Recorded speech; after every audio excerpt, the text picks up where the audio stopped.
joints can be classified by two ways. The first category, we can classify them by functions. Okay, so when we talk about their function, we have three types of categories. The number one category would be synarthrosis. Synarthrosis means, syn means fused, arthrosis means joint, means these joints are functionally fused.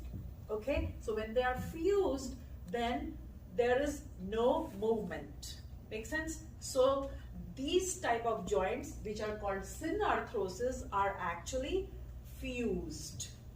They are actually immobile. Okay, then the second category functionally would be amphiarthrosis. In amphiarthrosis, amphi means dual. Okay, so these can behave both the ways. Okay, so both the ways means they can be immobile like the synarthrosis joints, or they can be slightly mobile. Okay, so we have both the categories that are there in the amphiarthrosis. Good.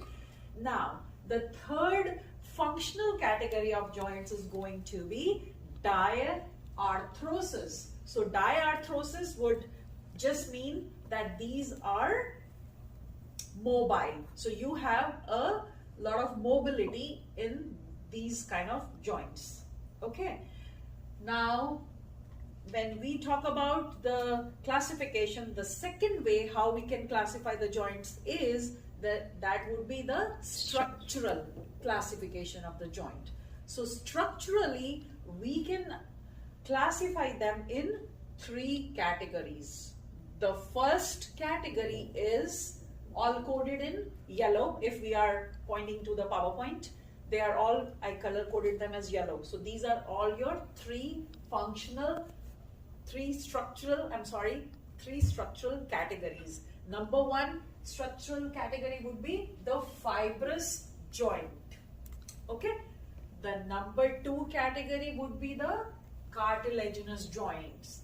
And number three category is going to be the synovial joint, which is this right here. I know I don't have my PowerPoint over there, but this is your synovial joint. So most of your joints are going to belong to this category, synovial joints. Okay. Those are both? Yes.